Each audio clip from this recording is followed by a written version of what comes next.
Now, this whole myth of female heroism that permeates American culture, it shows women reaching these physical feats of dominance that are just not realistically achievable by most females. 99% of females. In the same way, however, most heroes depicted in Hollywood, the male ones, that's also not achievable by men. The whole Hollywood male hero archetype propagates myths about how one man kills all the bad guys and gets the girl in the end. Unfortunately, reality just doesn't work that way. However, as I've said before, the female mythos is far more pervasive in recent years. And the real tragedy in all of this is it has the added negative effect of devaluing the female role as a nurturer and care provider.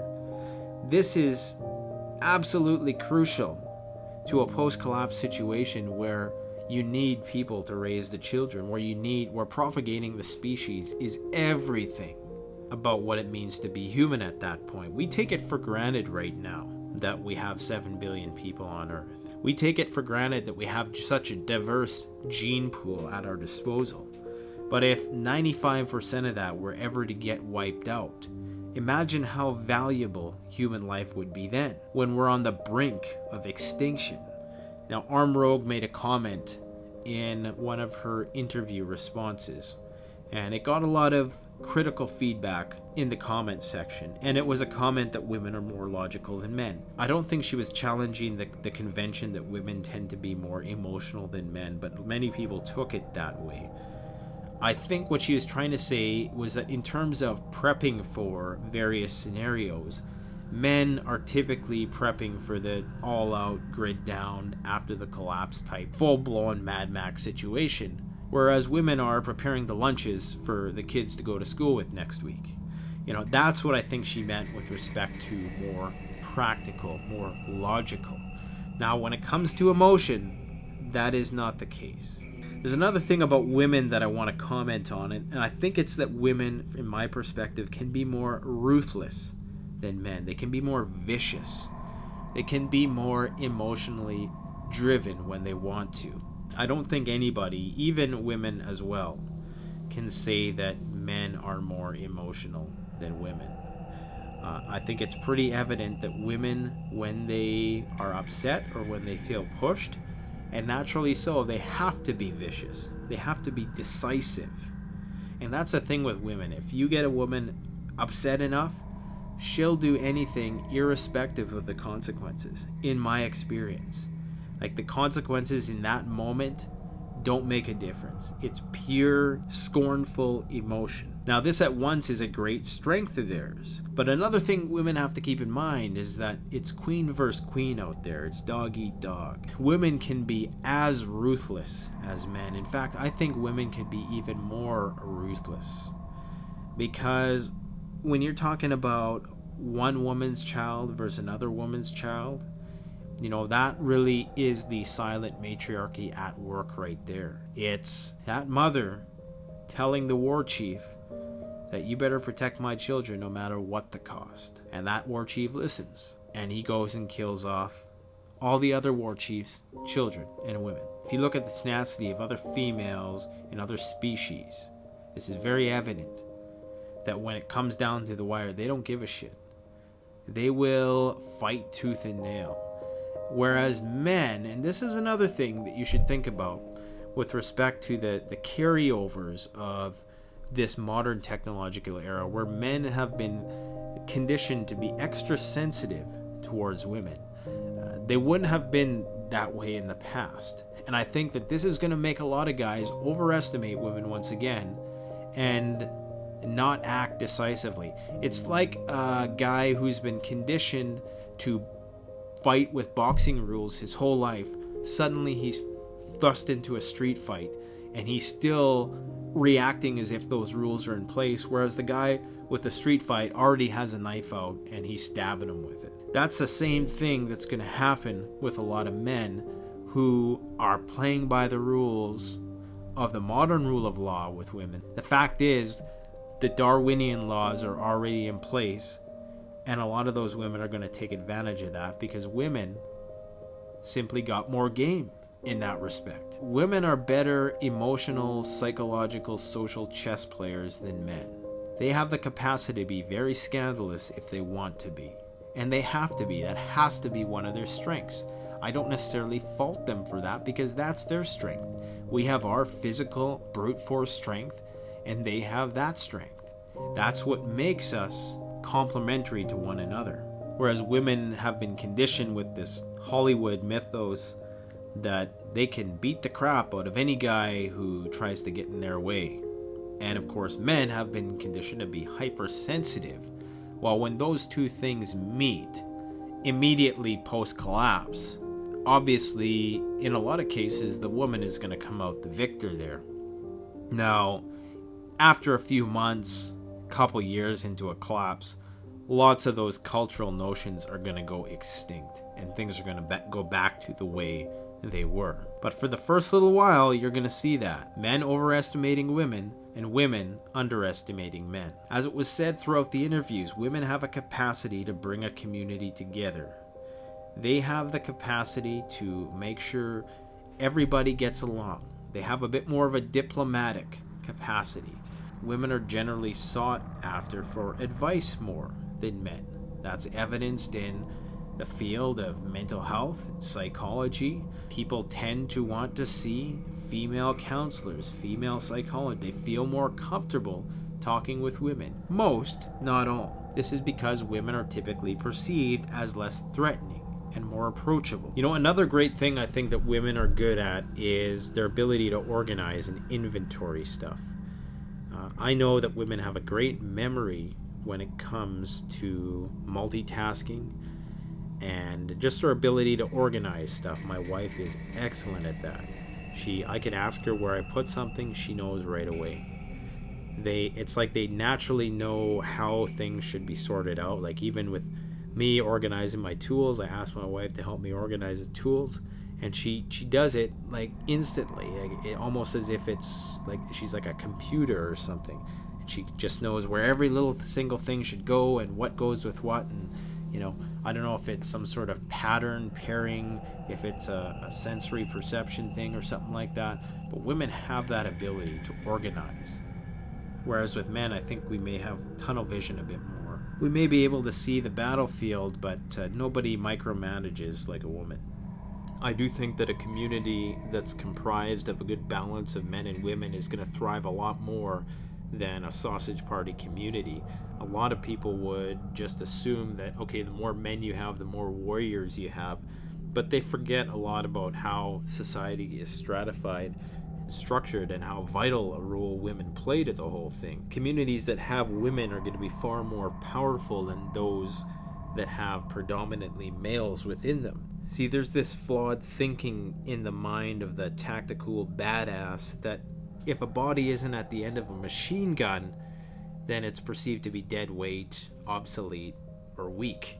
However, women don't just play a role in the propagation of the species. They're not just breeders. They're a lot more than that. I'm going to tell you why I think that if you had 100 people and 50 were women and 50 were men versus a society in which 100 were men, I'm going to give you some reasons why I think the society with half men and half women would prevail. Number one is that men are more willing to fight and motivated to fight if they have something to fight for.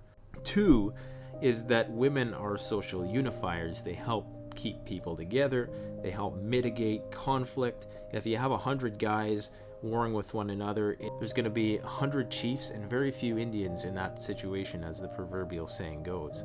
Number three is they're going to improve the quality of life. You're simply going to have something to go home to at night, unless you happen to be one of these tactical Alexander the Great type badasses who swing the other way. Then I guess it really doesn't matter if you have any women in your camp to fulfill those needs. Number four is help organize and manage a community. So women are going to be good at just performing a lot of the stuff behind the scenes that goes into, you know, the politicizing, the running of the schools, the bureaucratic aspects, the education aspects.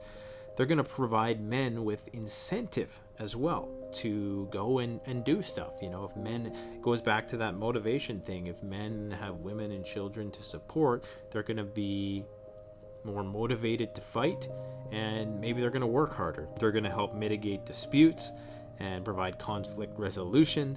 Obviously, they're going to help with a lot of domestic responsibilities. If you have somebody who's providing a support system to that one male, well, he pretty much can do the work of two if, he has a lot of the other things in his life taken care of.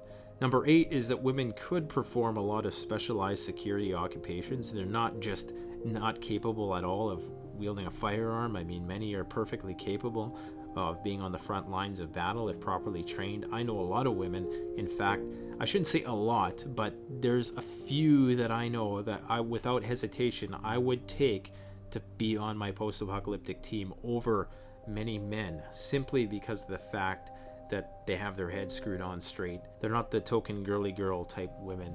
There's a lot of women out there who aren't to be messed with, for sure. They're going to expand the capabilities that are available within your workforce. So women excel at certain things that men don't. So to have that added strength in your community is going to raise it to a higher level. And of course, you're going to need somebody to provide medical care to you when you inevitably get wounded in battle. Finally, I'd like to say that a community without the input of women is probably just going to destroy itself at some point down the road. There has to be a balance of everything. It's the yin and yang. If it's all yin, then you're going to get all yin. If it's all yang, you're going to get all yang. The strongest arrangement is one of balance of both of the sexes. Now, let's talk about women's weaknesses, because this is an absolutely crucial thing. In spite of the fact that women are daughters, mothers, wives, many will become subjugated by men. It's just a reality. The fact is that a lot of women's nurturing capabilities have atrophied in the modern day. Women work nowadays. Many don't even breastfeed. Many don't even give natural births anymore. Many don't have to look after their children.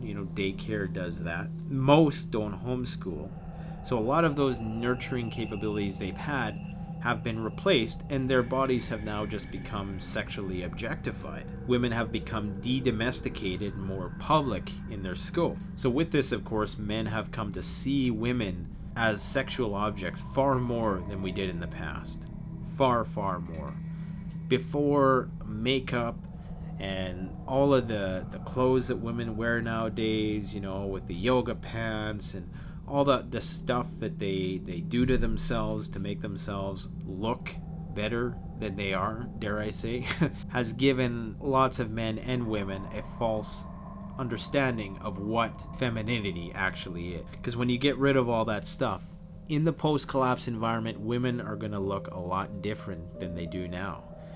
And in some ways, that might be a saving grace, because they're going to be less sexually attractive.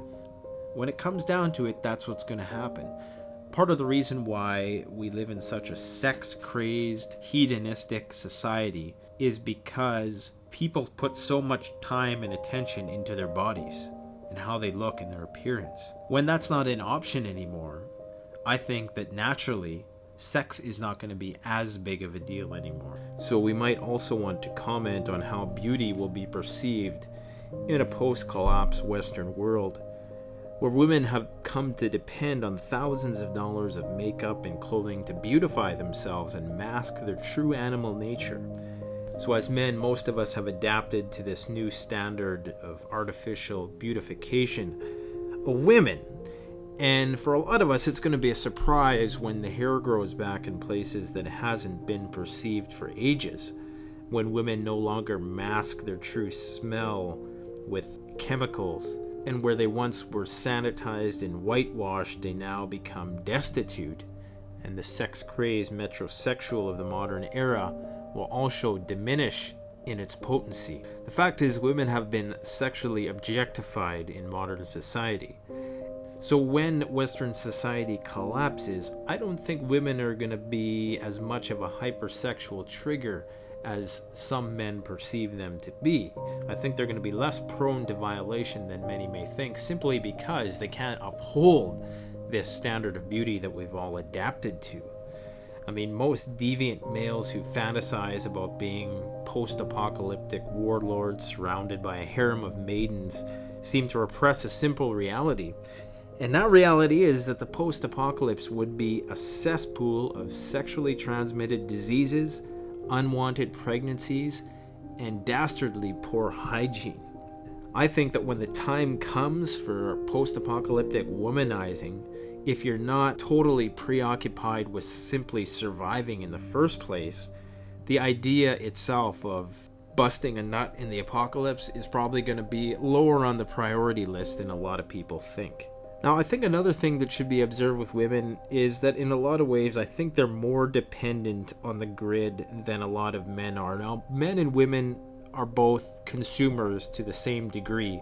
We consume different things. I think women consume more cosmetic things, and men consume more stuff, more functional stuff, it would seem, for the most part. I'm generalizing here, but I think generally speaking, men consume things that do stuff, whereas women consume a lot of stuff that just beautifies themselves. And I also think that women are more dependent on the rule of law than men, as many protections have been put in place to secure equality for women. So if and when the grid goes down, these protections will no longer be guaranteed.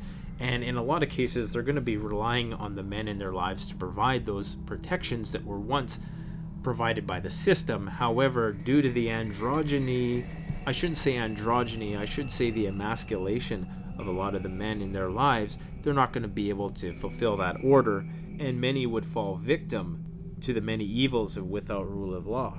Now, some women might try to sell themselves in order to get certain things, certain supplies, and unfortunately with that, there's going to be a lot of childbirths, there's going to be a lot of mortality with that, and unless a woman is able to abort the child, then there's going to be a lot of serious complications as a result of pregnancy. So that might be actually one of the things that really does women in, is if they do have to sell their bodies, or if they do get raped, if they do get pregnant and there's no medical care to help them. These women who've now been totally hardwired to the grid and dependent on the nurses and the incubators and the C-sections and all that, suddenly forced to be women once again, that could create a lot of problems. Absolutely. Part of the reason why you're going to see so many people perish if we ever went back to the law of the jungle is because so many people who exist today wouldn't exist if it wasn't for civilization protecting them. I don't know if I'm one of the people who'd survive. I might be, I might not.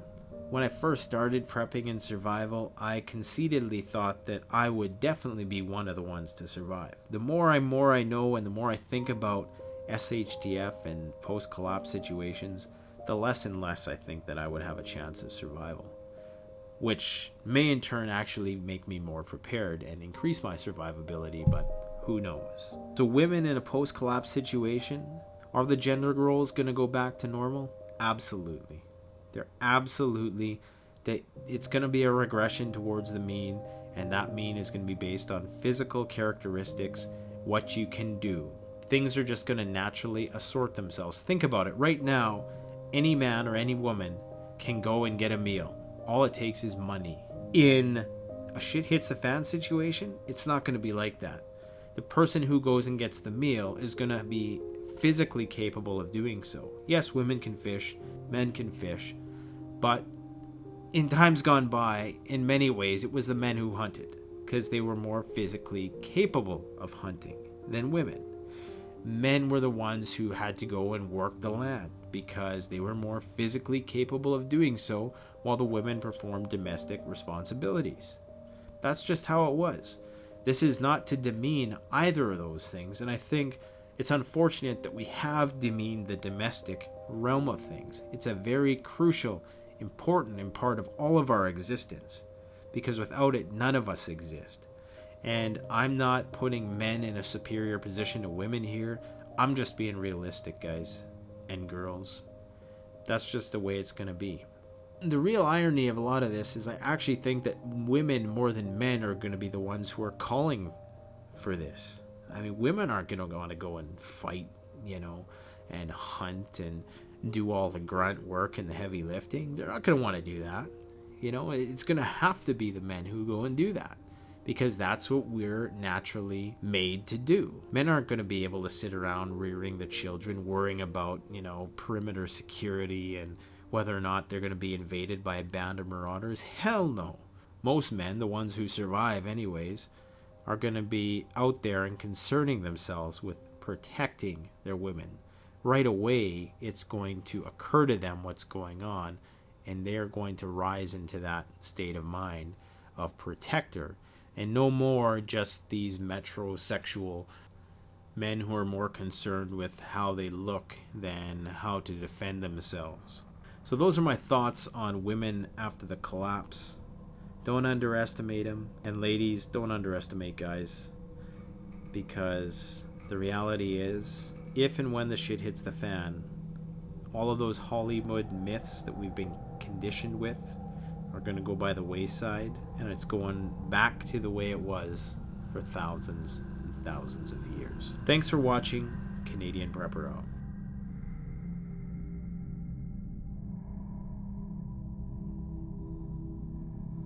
Don't forget to get your entry in for the Apollo Tactical Bow System. I will post a link here and in the description. Thanks for watching. Canadian Prepper out.